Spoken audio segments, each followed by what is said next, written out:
Welcome to the GSMC Financial News Podcast, the show that delves into the ups and downs of the stock market, changes in the economy, and news from the worlds of real estate and technology. From breaking news on the New York Stock Exchange, NASDAQ, or the overseas market, to updates on the bond market, if there's money to be made, we've got you covered.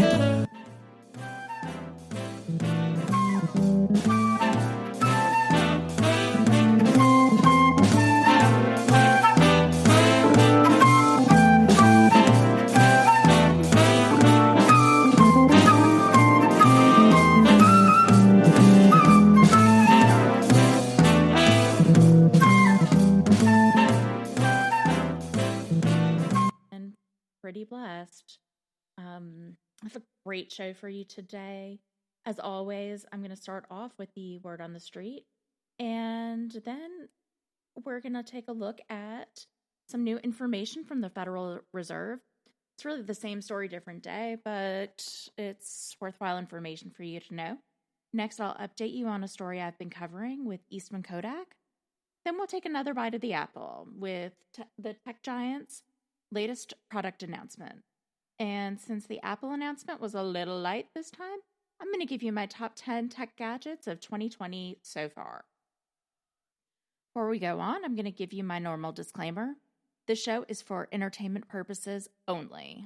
Don't come at me. Things change at a moment's notice, and I am not providing any financial, tax, or legal advice. If you need advice, please see a local financial advisor, tax preparer, accountant, or attorney for advice tailored to your needs. And with that, let's get to it. Wall Street was struggling on Thursday, torn between improving economic data and a Federal Reserve that said the path to recovery would be very long. Stocks took a nosedive at the opening bell and fought back from their lows before finding themselves deep in the red again on midday on Thursday. The Dow Jones Industrial Average, which briefly turned positive, was down 0.9% or 250 points. At its lowest, the index was down 384 points. The S&P 500 index was down 1.4%, and the tech-heavy NASDAQ composite fell 2%. In total, 9 of the 11 major S&P 500 sector indices were lower, with tech stocks leading sectoral declines. A lot of this is retail investing. Everybody is trying to book profits, but also trying to not to spook markets either, said William Herman, founder and managing partner at Wilshire Phoenix in New York City. The NASDAQ, which entered correction territory earlier this month, slipped another 1% with Facebook Inc., Apple, Amazon.com, Tesla Inc., Microsoft, Alphabet Inc., and Netflix Inc. together losing $150 billion in market capitalization in the first half hour of trading. Bank stocks slipped 1.1%, while the S&P 500 Financials Index fell 0.8% a day after the Federal Reserve pledged to keep interest rates low for a prolonged period to lift the world's biggest economy out of a pandemic-induced recession. On Wednesday, the Federal Reserve kept rates steady at a near zero, suggesting that interest rates will likely stay there through the end of 2023. And I'll get into this a little bit more deeper in just a little bit. Policymakers upgraded their outlook on the U.S. economy's emergence from the depths of the COVID-19 pandemic, offering more optimistic projections on where unemployment and economic growth will end the year of 2020. Back in June, the Fed forecast a 6.5% contraction in the real GDP and an unemployment rate of 9.3% by the end of 2020. But the August jobs report is showing a little bit better than expected. The projected unemployment rate was 8.4%, and this is suggesting that the economic recovery is proceeding a little bit faster than we originally expected. Updated forecasts have the Fed now seeing 3.7% contraction in the GDP, with the unemployment rate reaching 7.6% by the end of the year. So that's better than expected, but still, the Fed on Wednesday said in its policy statement that the pandemic will continue to weigh heavily on economic activity. The Fed also committed to maintaining its purchases of U.S. treasuries and mortgage-backed securities at least its current pace to maintain an accommodative stance on the monetary policy, a change from the previous language prioritizing the use of quantitative easing just to stabilize market functioning. 2 members of the committee dissented against the decision. Dallas Fed President Robert Kaplan and Minneapolis Fed President Neil Kashari. Kaplan preferred to, quote, regain greater policy rate flexibility beyond the passage of the virus, which is what he said last time, and Kashari preferred that the committee indicate that it expects to maintain the current target range until core inflation has reached 2%. This week's Fed decision marks the first policy meeting since the central bank officially changed its operating framework to allow inflation rising moderately above its 2% target. The Fed's tweak emphasizes its new thinking that the central bank can maintain accommodative monetary policy for longer, given its positive effect on pulling in workers into the labor force and the lack of substantial inflationary pressures. The revamped statement commits the Fed to keeping rates near zero until labor market conditions have reached levels consistent with the committee's assessment of maximum employment and inflation has risen to 2% and is on track to moderately exceed 2% for some time. The Fed's new summary of economic projection predicts that core personal consumption expenditures, the Fed's preferred name for inflation, not reaching 2% until the end of 2023. The projection have the unemployment rate falling to 4% over the same time horizon, still well above the 3.5% rate achieved before the pandemic struck. Put together, those forecasts suggest that the Fed may be willing to wait even beyond 2023 before raising interest rates, since its framework discourages the preemptive rate hikes launched in 2015 as a result of fears over inflation. And 3 years in this economy is a really long time. So for them to be pushing this out so far really has me doubting the stability of the U.S. economy at this time. Chairman Jerome Powell also reiterated that there likely needs to be more fiscal stimulus from Washington. So, yeah, that's not great. While the labor market has improved significantly since the spring, it's a long way from maximum employment. As of the August jobs report, the country was still down 11.5 million jobs from February. Even though current economic data continues to improve, showing the economy fared much better in the current third quarter than in the depressed second quarter, the rebound is really expected to fade at a much more rapid rate than expected. And this is according to Steve Ricciuto, the U.S. economist at Mizuho Securities, in a note to clients. On Thursday, jobless claims decreased to 860,000 on a seasonally adjusted basis. This is still 4 times as high as before the pandemic. Economists surveyed by Dow Jones had expected 875,000 against the previous week's upwardly revised 893,000. This number represents a modest downshift in claims, which had hit a peak of 6.9 million in late March as the economy shut down to try to slow the coronavirus pandemic. Since then, the labor market has recovered slightly, though millions remain displaced from job closures associated with the virus measures. The beat on claims had little impact on financial markets because Wall Street opened slightly lower. Fed Chair Jerome Powell said in remarks on Wednesday that it will take a while to get back to the levels of economic activity and employment that prevailed in the beginning of this year. and it may take continued support from both monetary and fiscal policy to achieve that.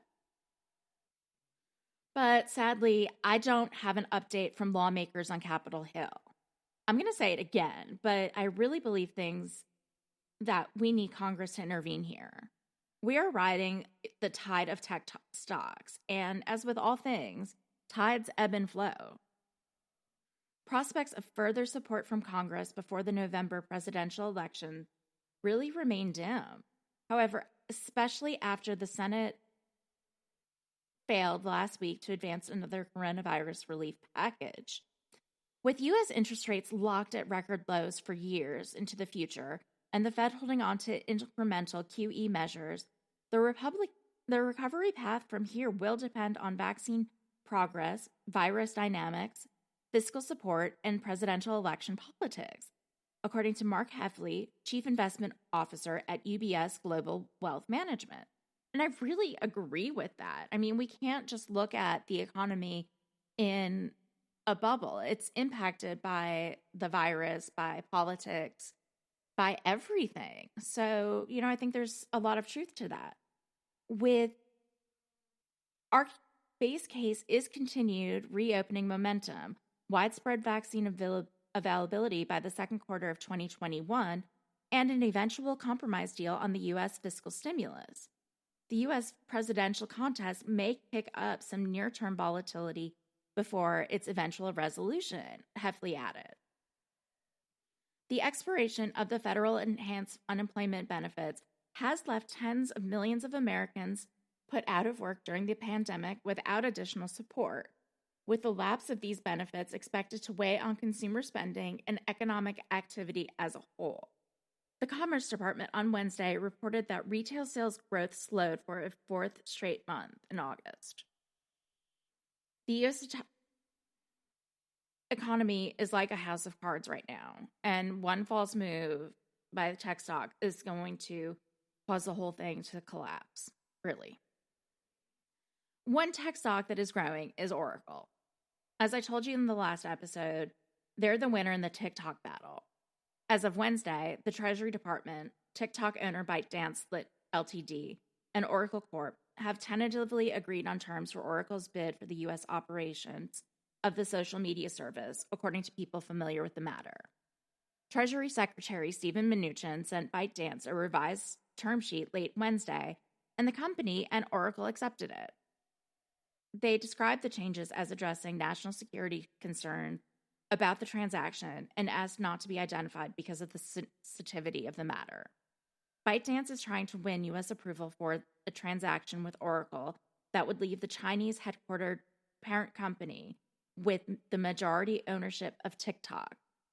President Donald Trump demanded the sale of the service in August, declaring in executive orders that the popular video sharing app is a national security threat. Any deal needs to be approved both by Trump, who could still reject the transaction, and the Chinese government, where officials have accused the U.S. of economic bullying. White House senior advisor Jared Kushner is aware of the revised terms, but hasn't reviewed the latest details in depth and hasn't weighed in on the matter.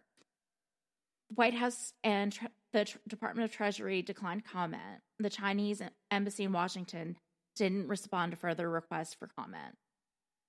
But White House Chief of Staff Mark Meadows said early Thursday morning that he's concerned that Oracle's bid for TikTok may be a repackaging that won't meet the president's goals.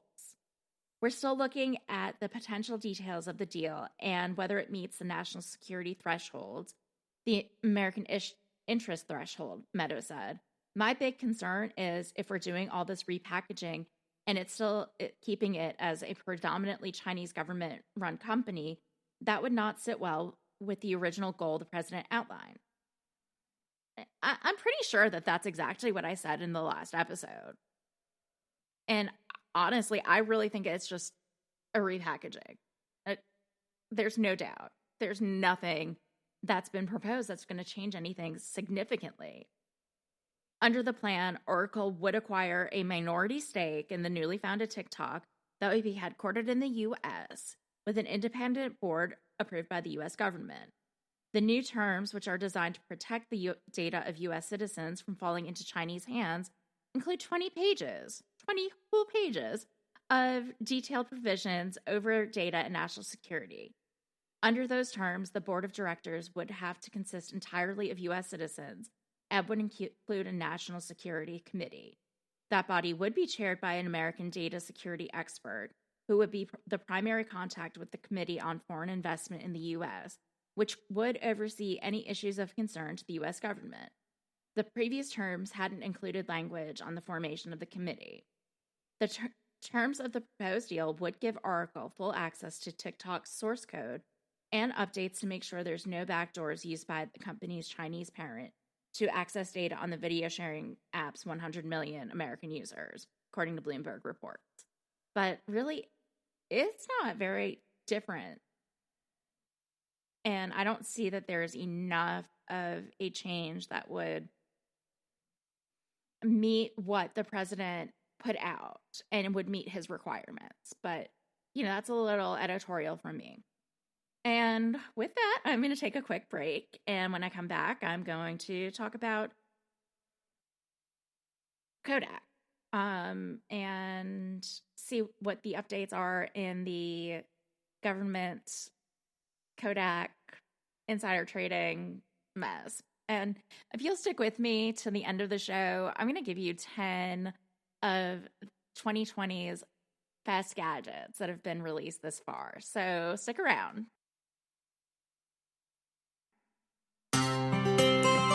Are you a business owner? Someone interested in the latest news that might affect your business? Then check out the GSMC Business News Podcast, a show dedicated to keeping you up to date on all things concerning business, technology, and the stock market. Get a head start on the day as we keep you updated on the latest goings-on Wall Street, money, jobs, and technology. The GSMC Business News Podcast has you covered.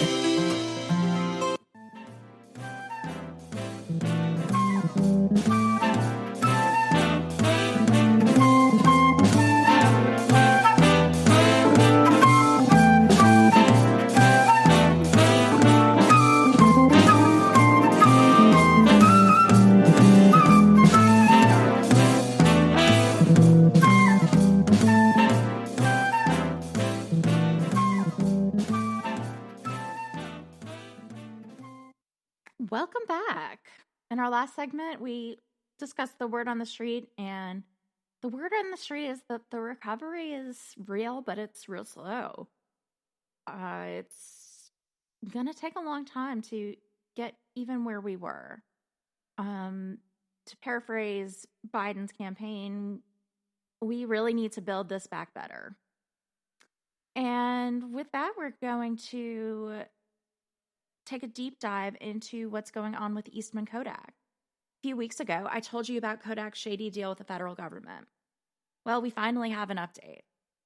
Red flags were raised in July when President Trump announced the plans to loan $765 million to Kodak, once known for producing camera film and cameras and any sort of audio-visual device. And the loan was designed so that they could ramp up domestic manufacturing of drug ingredients under the Defense Production Act. In the days following the announcement, Kodak shares soared 2,757%. And it's not out of the realm of possibility for a company to engage in different types of manufacturing when the country is in crisis. I mean, I don't know about you, but I've purchased some hand sanitizers lately that have been not very enjoyable. They don't have that same Purell smell. And it's because they're manufactured by alcohol companies or other chemical companies. So it's not out of the realm of possibilities that Kodak would manufacture drug compounds. It's a little unusual, but it's not completely random. But the Securities and Exchange Commission reportedly investigated how Eastman Kodak received the loan from the U.S. government to help make the drug ingredients, according to the Wall Street Journal. Questions also arose about executive, including Jim Continenza, Kodak's executive chairman and CEO, receiving stock options on July 27th, a day before the announcement. Regulators wanted to know why Kodak announced the loan on the day prior to the official announcement, which sent shares 25% higher. The Wall Street Journal said a local TV station in Kodak's home of Rochester, New York, published a media advisory of the upcoming announcement. Kodak said in a statement to CNN Business that it didn't intend to make those details public until July 28th. However, the Journal reported Kodak didn't give the TV station an embargo on the announcement. On the Monday before the announcement, Kodak granted its executive chairman options for 1.75 million shares as a result of what a person familiar with the arrangement described as an understanding with its board that had previously neither been listed in his employment contract nor made public. In a later statement, Kodak said that Mr. Continenza had purchased shares in nearly every available window in which he has been eligible since he joined the company. He has not sold a single share of stock during his time at Kodak. Okay.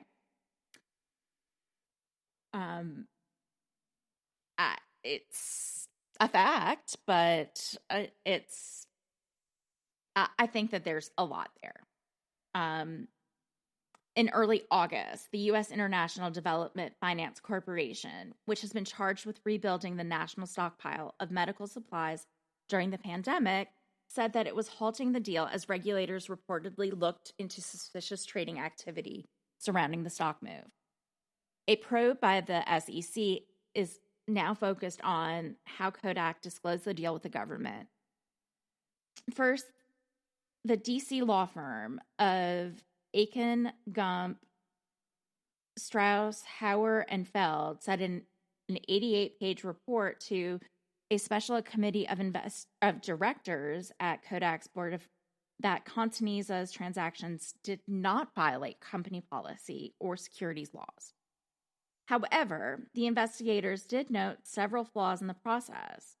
Securities transactions made by Eastman Kodak chief executive officer around the time the photography equipment maker learned it would receive the $765 million government loan did not violate internal policies, according to the law firm on Tuesday.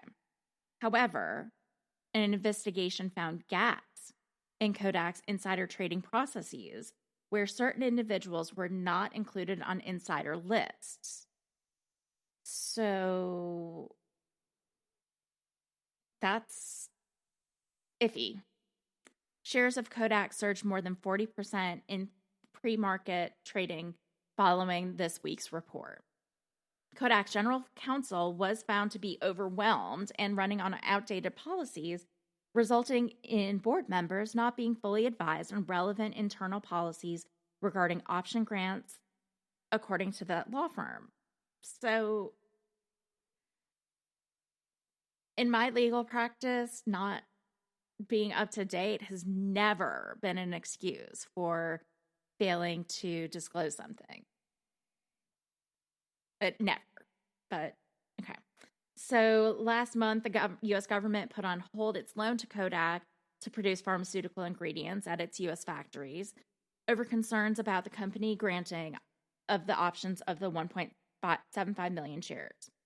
Initial news of the loan had driven shares 1,000% higher, generating a windfall for the executives who received the options one day earlier. U.S. lawmakers have cited serious concerns about the transactions and asked the Securities and Exchange Commission to investigate the circumstances surrounding the matter. It's clear from the review's findings that we need to take action to strengthen our practices and policies and procedures, Continenza said on Tuesday.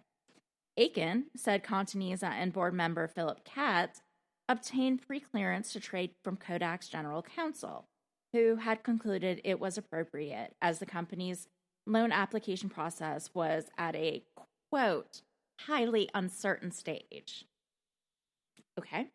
Kodak's commitment to the highest levels of governance and transparency And it's clear from the review's findings that we need to take action to strengthen our policies, practices, and procedures, Kodak said in an announcement.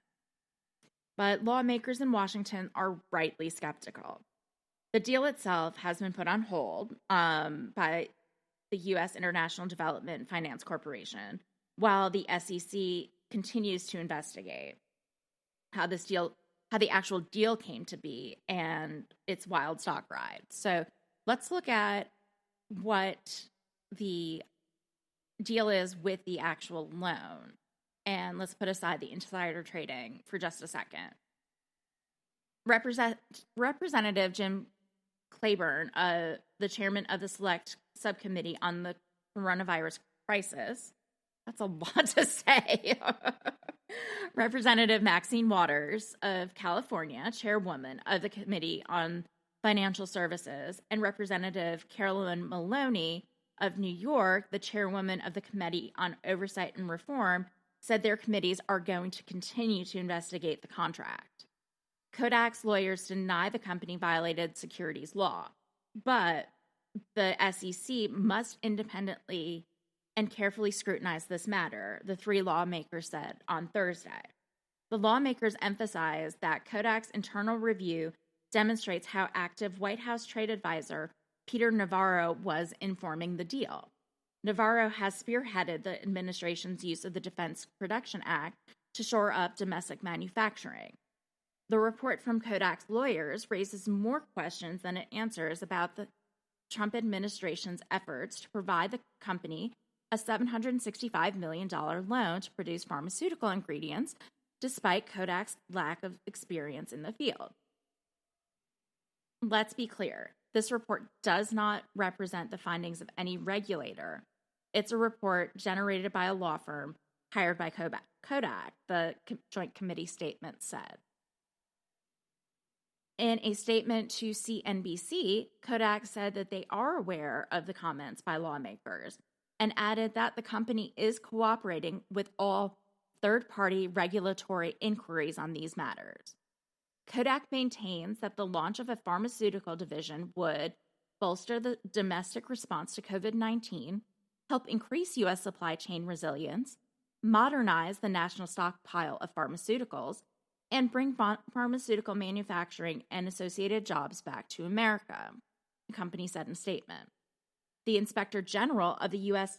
International Development Finance Corp told Senator Elizabeth Warren on Thursday that the agency is conducting a review of the loan, a spokeswoman for the senator told the Wall Street Journal.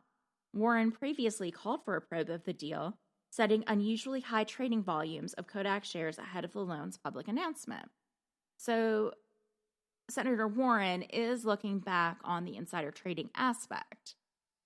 She initially called on the SEC to probe several instances of unusual trading activity prior to the announcement of the deal in an August 3rd letter. Kodak's trading volume surged to 1.6 million shares on the day before the loan was announced, which is well above its average daily volume of 231,000 over the previous month. So that's really suspicious. At least I think it's suspicious. The DFC froze the loan on August 7th, saying in a tweet that recent allegations of wrongdoing raised significant concern. Senator Warren followed up her request with a letter to Michael Horowitz, the acting chair of the Pandemic Response Accountability Committee, in late August. The letter called for a new investigation into the Trump administration's decisions regarding the deal. Warren urged the committee, which monitors emergency spending of pandemic-related funds, to find the reason for the government's botched loan.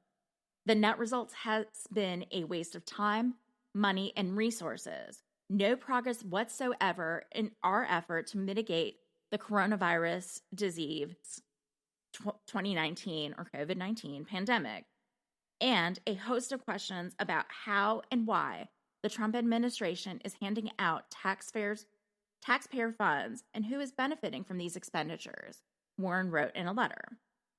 Aiken Gump said, an official from the Biomedical Advanced Research and Development Authority recommended Kodak connected with Flow, PHLOW, a pharmaceutical manufacturing company. After a number of conversations between Kodak and Flow executives, Flow connected Kodak with Navarro back in early April.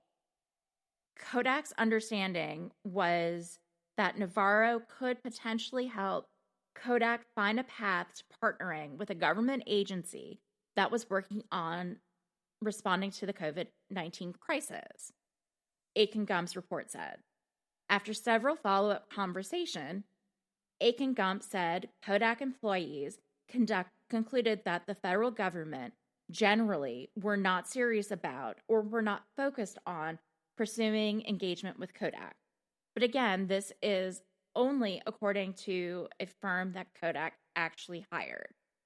In a May 22nd call, Kodak employees said the company would need $27 million in capital and support to obtain approval from the Food and Drug Administration to satisfy the deal.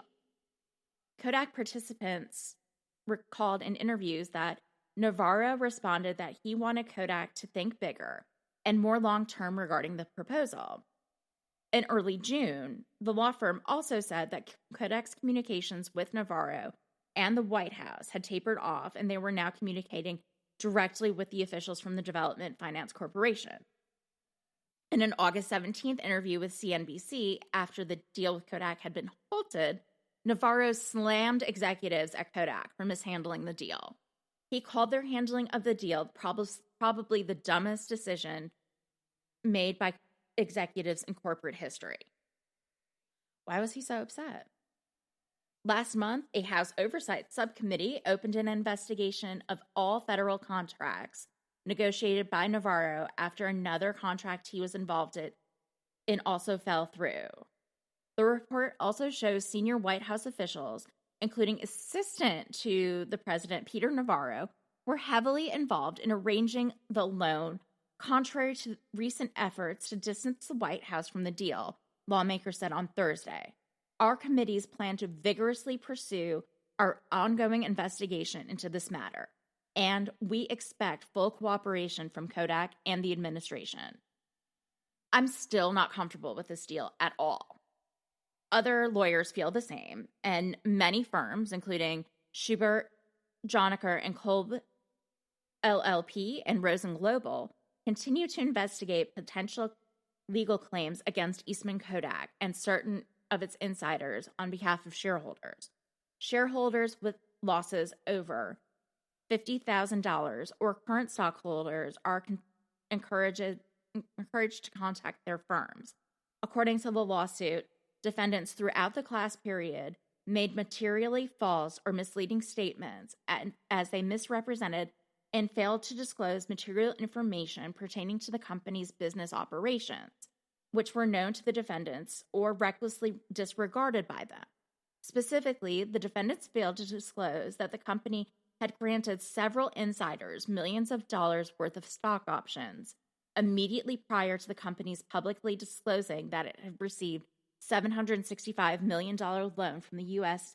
International Development Finance Corporation to produce drugs to treat COVID-19, which the defendant knew would cause Kodak stock to immediately increase in value once the deal was announced. In addition, while in possession of this material non-public information, company insiders purchased tens of thousands of the company's shares immediately prior to the announcement, again at prices they knew would increase once news of the loan became public. As a result of the foregoing, defendants' statements about Kodak business, operations, and prospects were false and misleading and or lacked a reasonable basis when made. As a result of this fraudulent scheme, defendants artificially inflated the company's stock price throughout the class period and made investment decisions based on material, non-public information derived from their positions at Kodak. When the true details entered the market, the lawsuit claims that investors suffered damages. A class action lawsuit has already been filed. I don't believe that the class has actually been certified, but the deadline to identify yourself as part of the class expires on October 13th of 2020. So I'm just putting it out there. Again, this podcast is for entertainment purposes only. This is not legal advice by any means, but that information exists. So take from that what you will. And with that, before I get in any trouble, I am going to pause for another commercial break. When I come back, I'm going to talk about Apple's 2020 announcement and let you know what they've got in the pipeline and how that's affecting stock prices. And I'm going to end the episode with my top 10 gadgets that I think are pretty special that have been announced in 2020. So stick around. Tired of searching the vast jungle of podcasts? Now listen close and hear this out. There's a podcast network that covers just about everything that you've been searching. Hey! The Golden State Media Concepts Podcast Network is here. Nothing less than a podcast bliss with endless hours of podcast coverage. From news, sports, music, fashion, cooking, entertainment, fantasy, football, and so much more. So stop lurking around and go straight out to the Golden State Media Concepts Podcast Network. Guaranteed to fill that podcast itch. Whatever it may be, visit us at www.gsmcpodcast.com. Follow us on Facebook and Twitter, and download us on iTunes, SoundCloud, and Google Play.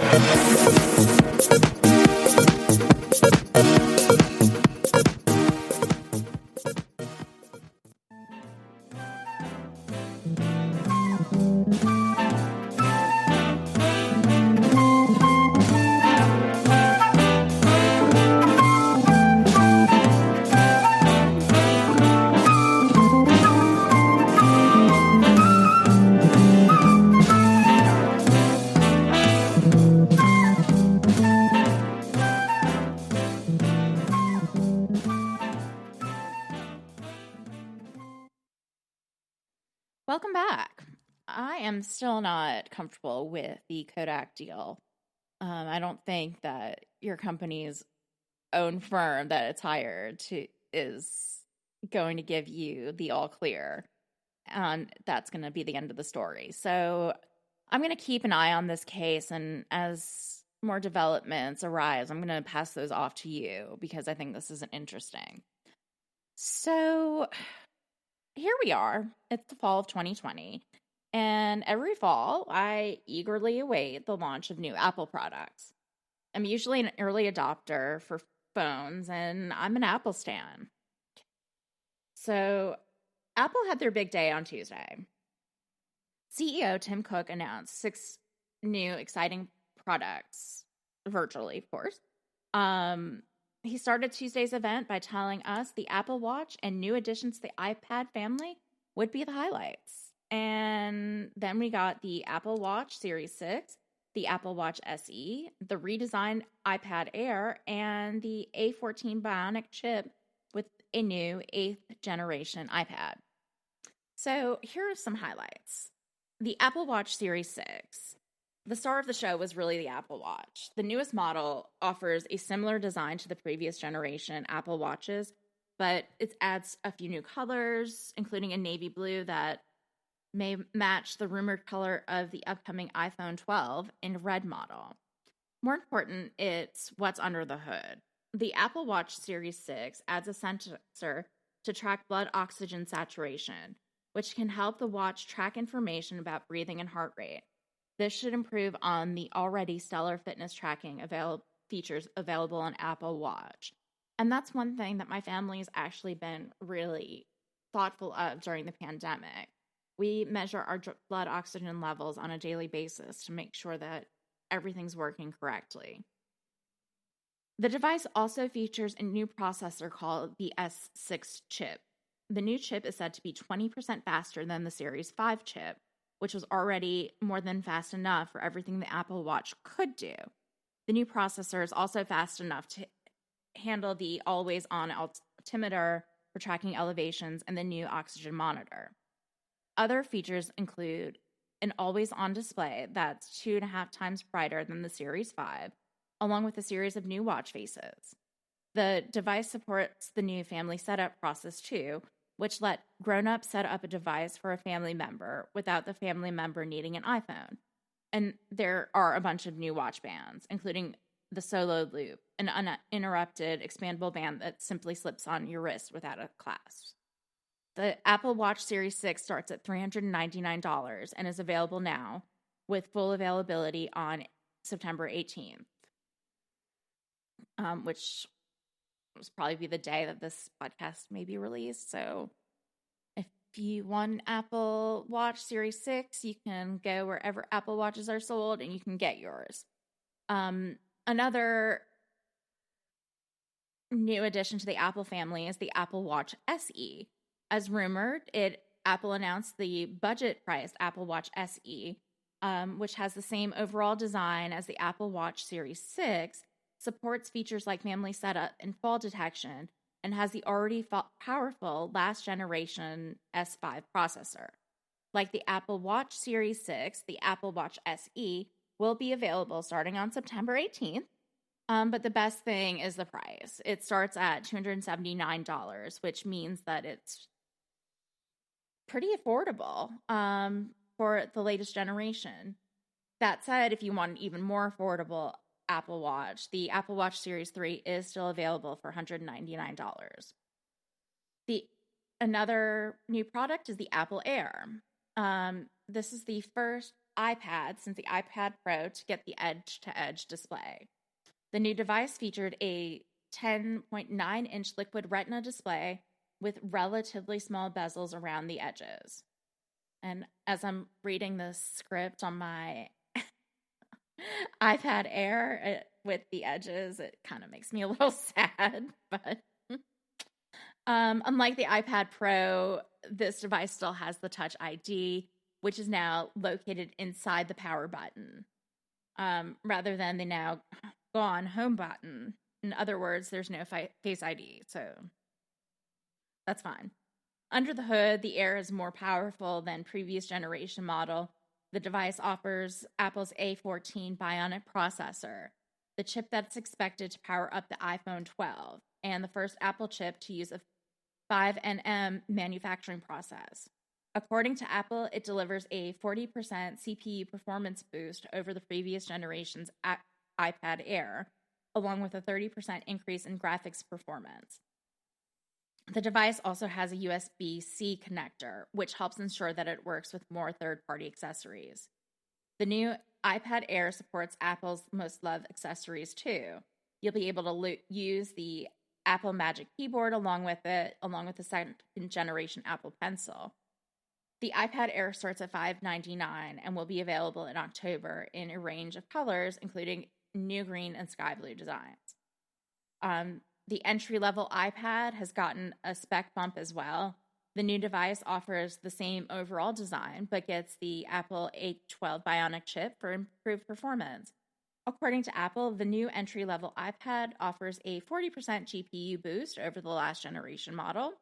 Not only that, but the i12 Bionic brings Apple's neutral engine to the entry-level iPad for the first time, enabling more artificial intelligence features.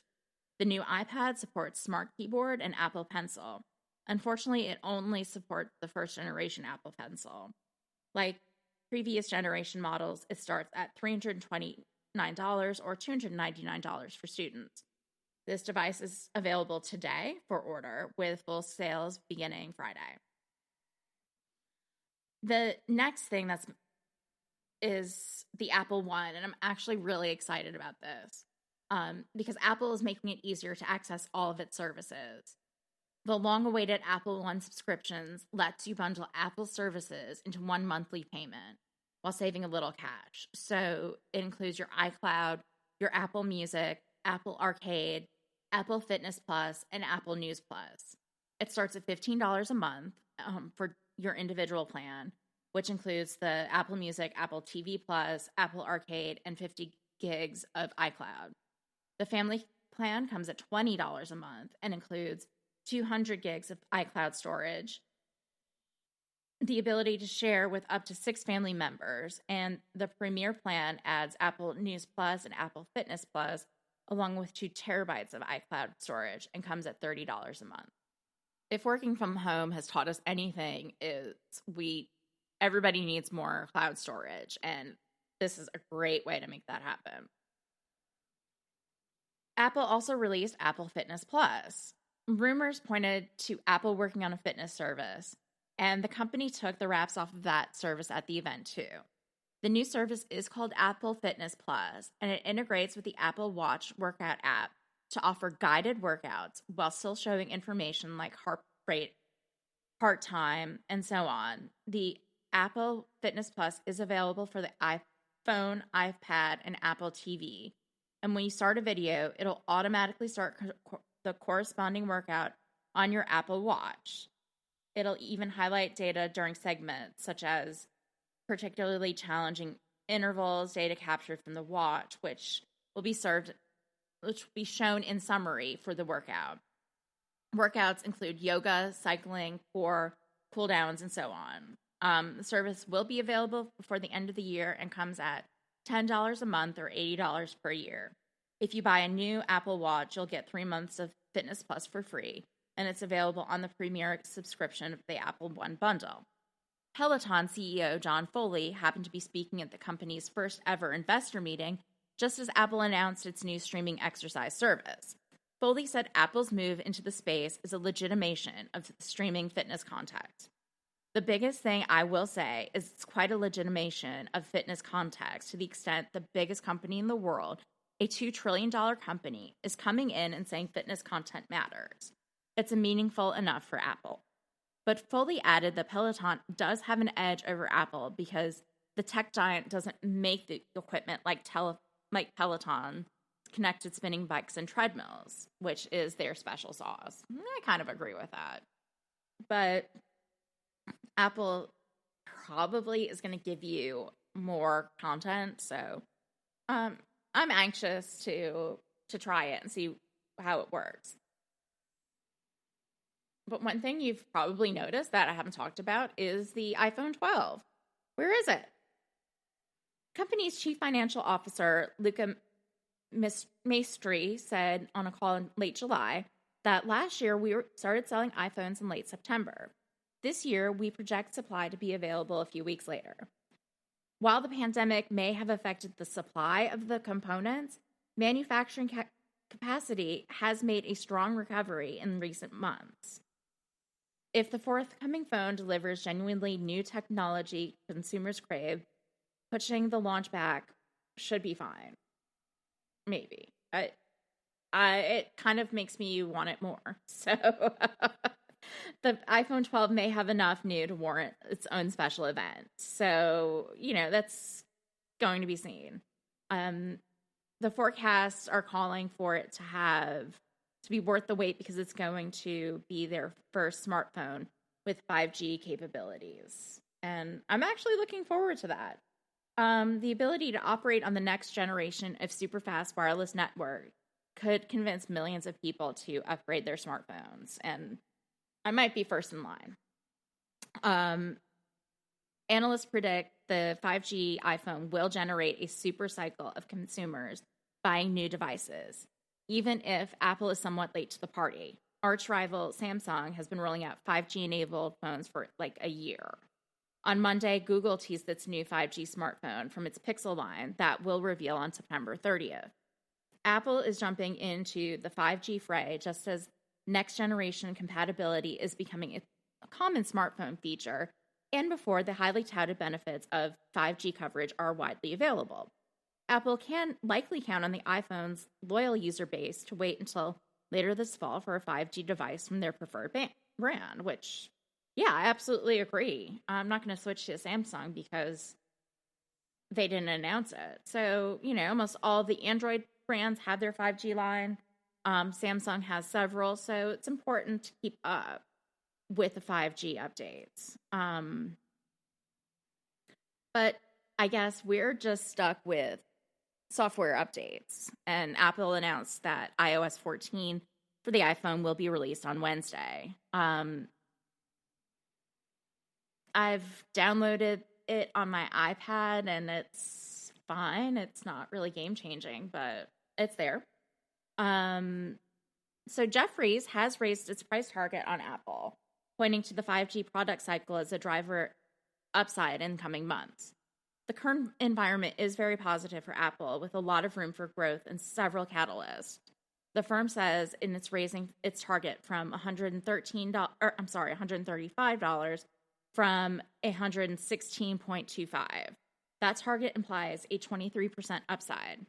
While upgrade rates and device subsidiaries are currently around all-time lows in the U.S., a 5G iPhone should see strength in significant feature improvements, a big marketing push from wireless operators, and an aging installed base of phones, according to Jefferies.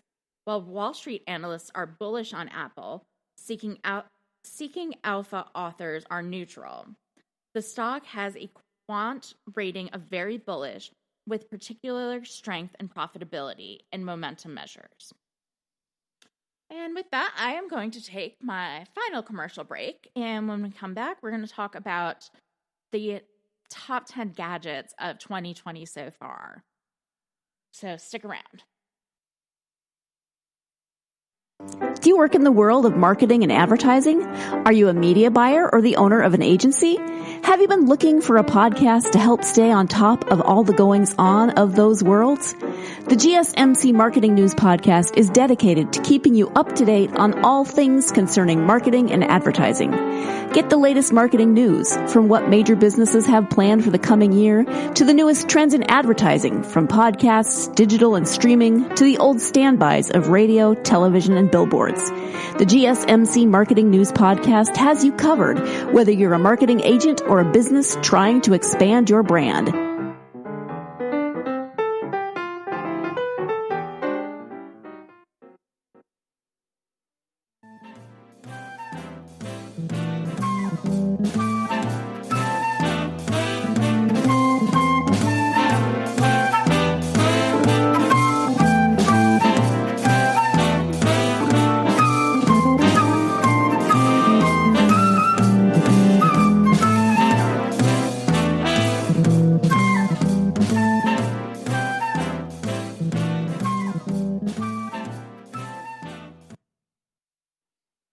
Welcome back.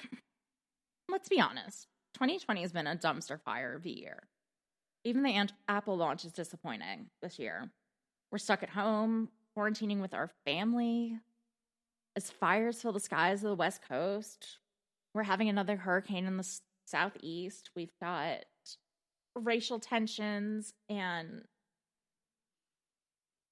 there's no more good TV or movies coming out. I mean, you can go from the really significant to the superficial, and everything is just kind of bad.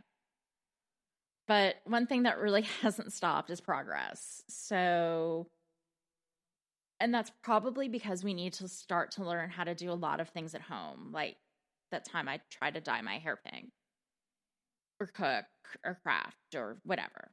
So we've got some really cool new technology that reminds us that even in 2020, we can't help but invent, grow, and change. It's something worth keeping in mind. And according to Esquire, here are 10 of the best new tech gadgets of 2020. At number 10, we've got the CleanPod UVC sterilizer, available on monos.com for $90. This is a little handheld sanitizer. You can direct its UV light to kill germs on nearly anything. That's it. From groceries to luggage to whatever else needs some quick sanitizing and may not be soap or Germ-X friendly. It's a wand, and it's a great tool for you to have in your hand. And it's actually cleaner than the Clorox wipes that we can't get. So we've got a UV sanitizer, and I use it all the time. So it's definitely worthwhile investment. At number 9 is the FRD Ultimate Dura Ace DI2 from Felt Bikes at feltbikes.com for $11,999.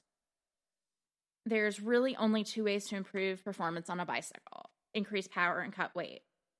So the power part comes down to what your legs can do through training, diet, and genetics.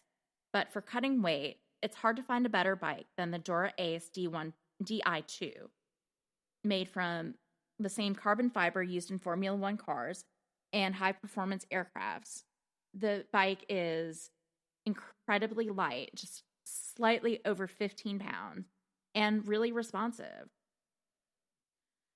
More importantly, it feels like power. So if you are in the market for a bike, this could be a game changer and could really cut down on your speed. And, you know, these days we've got more time for our hobbies, so why not?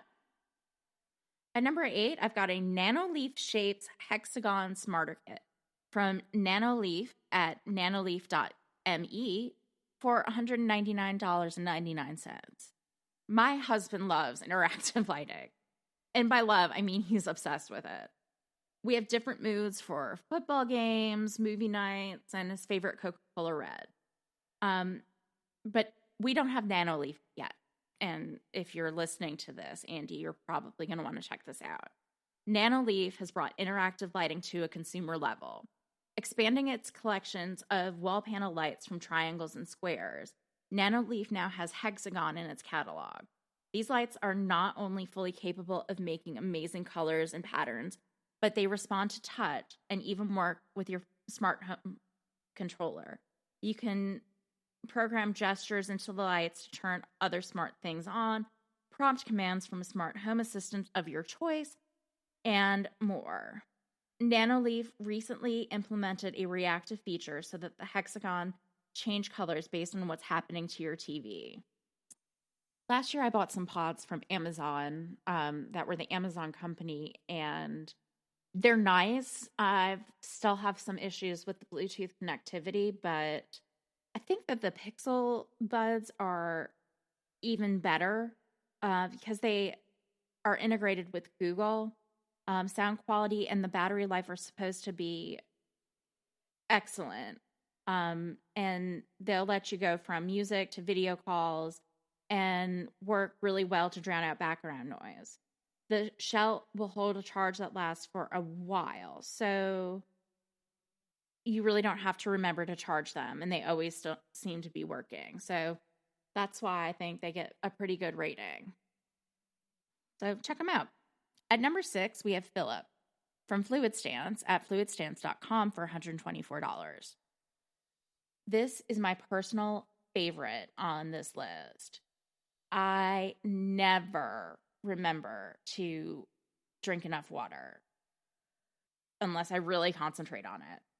I've used hydration apps, and that's still not enough.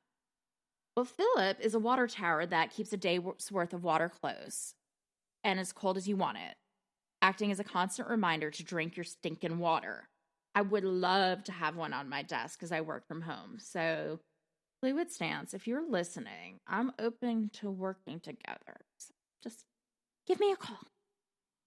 At number 5, we've got Moon Ultralight from moonultra.com for $49.99.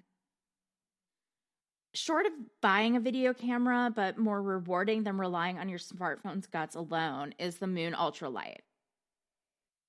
It's an unassuming device that clips onto your phone and gives you better light for photography and videography. With touch controls, you can adjust the hue, brightness, and it'll do wonders for your photos and videos. It also clips onto laptops, so it'll give you the light that you need for your next Zoom meeting. And honestly, it's a struggle. At number 4, you've got the Iot Smart Switch at IOTTY, IoTSmartHome.com for $78. Smart lighting may exist to eliminate the need for light switches, but with a switch this cool, you'll want to go back. Iot looks something straight out of MI6 headquarters. With a subtle and gorgeous backlight, dimmer controls, and a smart home integration, it's a worthy hub for your smart lighting schemes. Because there are so many times that I simply cannot wait for Alexa to get herself together and turn on the lights in the bedroom, it would be really nice to have a responsive switch. So I like this. At number 3, I've got Fight Camp Personal off of joinfightcamp.com for $1,219. This isn't Fight Club, and I'm not a violent person, but honestly, I absolutely love using a heavy bag. Punching the ever-living snot out of an inanimate object for the sake of fitness was one of my favorite workouts. I'm a little gun-shy since I had my rotator cuff repaired last year, but I would absolutely love to use Fight Camp, which is a whole boxing system in your home. It comes complete with a punching bag, a set of lessons, workouts, gloves, and wraps, and probably the best of all is a punch tracker that monitors your speed and punch frequency. The workouts are supposedly genuinely fun and helpful. So, again, I'm open to working with Fight Camp. So if you want to send me a sample, I will be glad to do a review. At number 2, we have the kettle at Bermuda, Amazon.com. And it costs $179. Please, for the love of everything holy, stop microwaving your water. The rest of the world is laughing at us. Get an electric kettle. It's faster and better. The Japanese toaster company Bermuda has a kettle that not only works great, but looks amazing on your countertop. It has a power set base and a simple LED indicator, and it's remarkably lightweight. So I'll say it again. If you drink tea or use a fancy coffee brewing cold pour over, an electric kettle is a must. And finally, at number 1, we have the highest item on my wish list is the OLED TV RX. It's LG Signature, available on Amazon.com. It wouldn't be a list of cool gadgets without a ridiculous television. LG debuted this rolling, disappearing OLED smart television last year, and this year confirmed that the thing will go on sale in the US sometime in 2020, assuming that the pandemic didn't delay those plans. All you need is a rumored $60,000, according to CNET. So, yeah, that's $60,000 for a 65-inch TV that blocks and unblocks a view, epitomizing the phrase less screen time, but still leaving you with a base to contend with. That screen is roll tested to ensure best quality with no breakage or dents for years. Tech companies are really getting a little funky with how we watch television. We have a projector in our bedroom, and I really love the big screen movie experience while I'm in my jammies, but I'm not a fan of a big screen covering a whole wall of our bedroom. And OLED screens are so incredibly beautiful. It brings me to tears every time I go into Best Buy and I see one. So, yeah, if you've got the $60,000 just laying around and you're looking for a new TV, I would go for it. And hopefully this technology is going to become a little bit less expensive in the future, and you may find one in my house someday. But at $60,000, that's not going to happen. And that's the end of our show today. Thank you so much for sticking with me throughout the whole episode. I had a good time, and I hope you learned something. If you like this podcast, please subscribe on your favorite podcast app and give me a 5-star rating. It really helps me to be seen. If you're on Twitter, find me at GSMC Financial News Podcast and come at me. Let me know what you think of the show, and if you have any thoughts, directions, anything like that. And so until next time, I hope that you stay safe and wear your mask and wash your hands often. You've been listening to the GSMC Financial News Podcast, part of the GSMC Podcast Network. You can find this show and others like it at www.gsmcpodcast.com. Download our podcasts on Apple Podcasts, Stitcher, SoundCloud, and Google Play. Just type GSMC into your favorite podcast app to find all of the shows from the GSMC Podcast Network. From movies to music, from sports to entertainment, from business news to weird news. Please subscribe to the podcast and follow us on Twitter and Facebook. Thank you, and we hope you've enjoyed today's podcast.